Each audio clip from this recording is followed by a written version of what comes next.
All right, guys, so we got to talk about this story here. This story is not getting nearly enough coverage. This seems like a big deal to me. Mysterious $10 million cash withdrawal triggered Department of Justice investigation into whether Trump took Egyptian funds.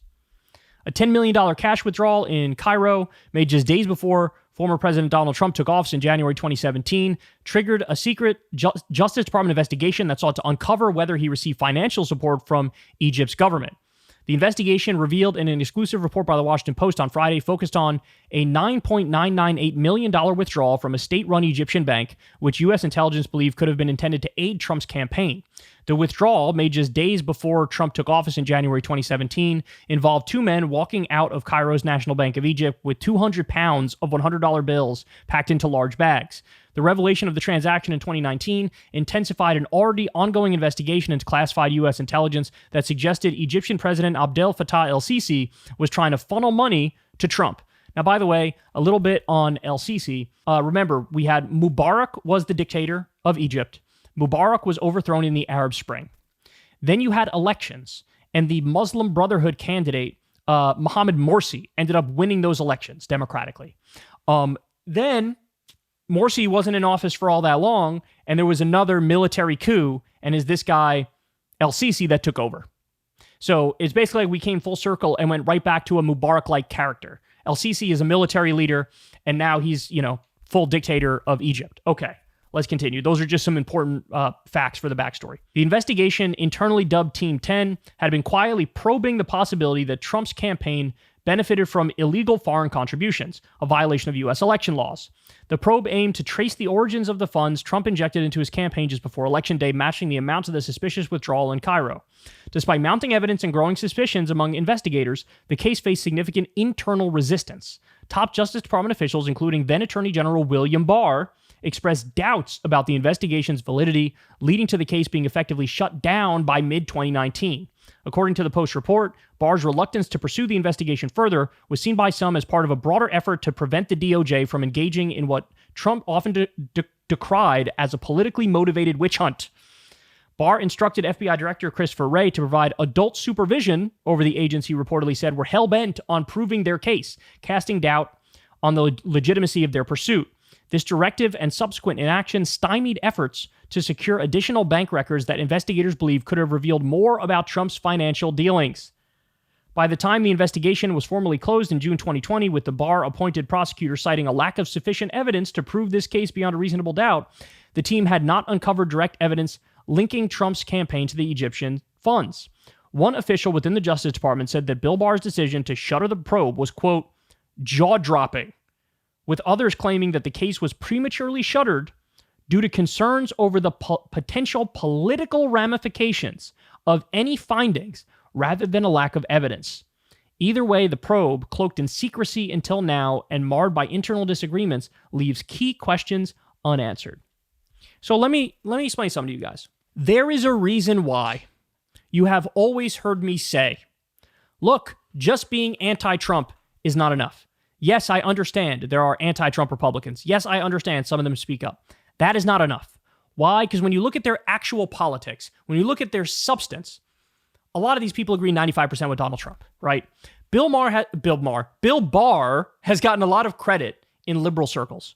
Why? Because he was one of the few to stand up to Trump and say, I'm not going to use the Department of Justice to try to overthrow the correct election results. You didn't win the election. Joe Biden won the election. Stop twisting my arms. Stop trying to get me to seize voting machines. Stop coming up with these crazy plans to enforce martial law. We're against this. You lost. Shut up. You lost.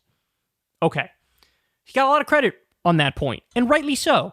But I've always been clear. Don't lionize these people beyond the basic facts. Because the reality is, yes, this is shit Bill Barr would do. So in other words, they realize, hey, there's something really sketchy going on with the government of Egypt. The government of Egypt is basically probably just buying Trump outright. You give them nearly $10 million, and then you turn around and say, I need X, Y, and Z done, policies to help Egypt. And he'd be like, sure, by all means. No worries whatsoever. You think he's going to talk a tough game on Egypt, or reduce funding to Egypt, or cut off funding to Egypt, or whatever? No, he's always going to do what's good for Egypt if Egypt gives him $10 million, if Sisi gives him $10 million.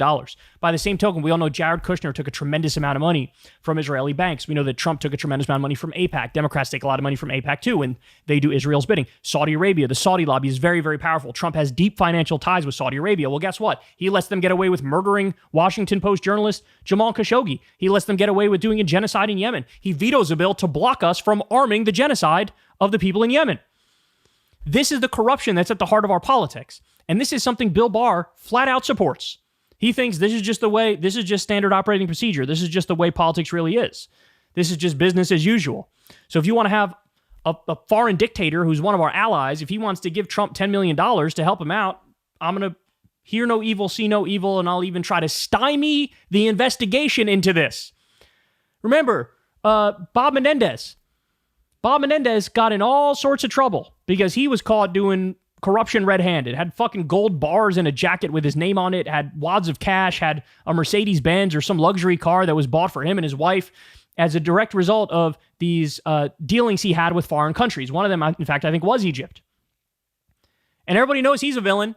We all talk about him being a villain, and he is a villain. Well, now, this is a bombshell story about how Trump was probably doing the same shit, except worse because it's a higher dollar figure, right? He was running for a higher office. So they give him even more money. This is the way politics really works, man. And the thing is, Israel launders all of their buying of politicians through semi-legal means, right? Through lobbying. Saudi Arabia does the same thing, although Trump has skirted around those rules with Saudi Arabia. He has a lot of direct financial dealings, like with Live Golf, etc. Egypt is one we don't really have our eyes on nearly as much, but they're doing the same shit. They're doing the same shit, and Trump was caught red-handed here. I want you to stop and think about this, guys. Imagine this story was about Joe Biden. Imagine this story was about Kamala Harris. Joe Biden and/or Kamala Harris take $10 million in a weird transaction that traces back to an Egyptian bank and the dictator of Egypt, El-Sisi. Takes $10 million. The right would be losing their fucking minds. The right lost their mind over Hillary Clinton and Bill Clinton and the Clinton Foundation. And by the way, they were right to lose their minds over that. But this is the same thing, just with an R instead of a D by the name, right? This is Trump doing it. And they won't have anything to say about it. By the way, another point. This is very similar. There's a massive, massive business deal that Trump and his family are working on with the government of Oman. This is as he's running for president. And he was president. And he wants to be again. You can't get into these deep financial ties with other foreign governments as you want to represent the United States of America. Obviously, your decisions are going to be to help your business deals and help these foreign countries that are paying you off. But nobody talks about it. Nobody talks about it. So Bill Barr, people should not only investigate this in terms of looking at Trump, you should investigate this in terms of looking at Bill Barr. Because this is the sort of standard run-of-the-mill operational corruption he's totally fine with and he supports. And he's on Trump's side in this. That's why he tried to stymie the investigation. This is a big deal. You know how Trump always screams about deep state, deep state, deep state, deep state, deep state, deep state. They're against me, bro. Let's be clear. This was the deep state working on behalf of Trump to crush a legitimate investigation into his corruption, his bribery, and his wrongdoing. So the deep state was on the side of the powerful, of the president, of the elite Donald Trump. It's the exact inversion of what he claims is happening. All right, guys, that's the show. I love you very much. Everybody do me a big favor. Subscribe to the channel. You know that helps out massively. You know it costs you absolutely nothing.